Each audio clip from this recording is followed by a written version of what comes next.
গভর্নমেন্টের যে প্রমিস, গভর্নমেন্টের আপনি প্রেস সচিবের বক্তব্যই দেখেন, ডক্টর মোহাম্মদ ইউনূসের যে ডিটারমিনেশন সেটাই দেখেন, প্রত্যেকটা দিক থেকে আপনি দেখবেন যে ফেব্রুয়ারির ব্যাপারে এবং এই জিনিসটা যেটা হচ্ছে ফেব্রুয়ারির ব্যাপারে নির্বাচন কন্ডাক্ট হওয়ার ব্যাপারে প্রত্যেকটা প্রতিষ্ঠান প্রস্তুত আছে কিনা সেটা একটা প্রশ্নের বিষয়। ফেব্রুয়ারিতে ভোট হবে কি হবে না সেটা নিয়ে অনেক ধরনের শঙ্কা হয়তো বা প্রশ্ন এখনো উঠছে আসলে, কিন্তু 2026 সালের ফেব্রুয়ারির প্রথমার্ধে নির্বাচন হবে সেটি অনেক আগে থেকে তো জানানো হচ্ছে, বা একইভাবে আমরা দেখছি বারবার প্রধান উপদেষ্টা থেকে শুরু করে অন্যান্য উপদেষ্টারাও বলছেন। এই যে বারবার বলা হচ্ছে এতবার একটা জিনিস, ফেব্রুয়ারিতে নির্বাচনে কোনো সংশয় আদৌ আছে কিনা, যেহেতু এটা বারবার বলা হচ্ছে?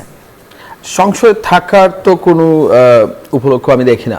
নির্বাচন নির্বাচন নির্বাচন এই তসবিহ তো মনে করেন জুলাইয়ের গণঅভ্যুত্থানের পর, বিপ্লবের পর এই তসবিটাই বিএনপির ছিল যে নির্বাচন দিয়ে দেন, নির্বাচন দিয়ে দেন।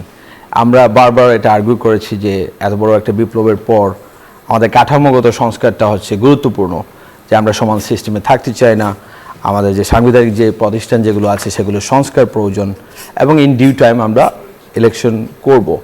তো মোটামুটি পুশ করে অলমোস্ট কোয়ার্স করে ডক্টর ইউনূসের সাথে লন্ডনের মিটিং পরে যৌথ কনফারেন্সে বলা হলো যে ফেব্রুয়ারিতে নির্বাচন হবে। সো এটা তো একটা সেটেলড একটা ম্যাটার যে নির্বাচন ফেব্রুয়ারিতে হচ্ছে।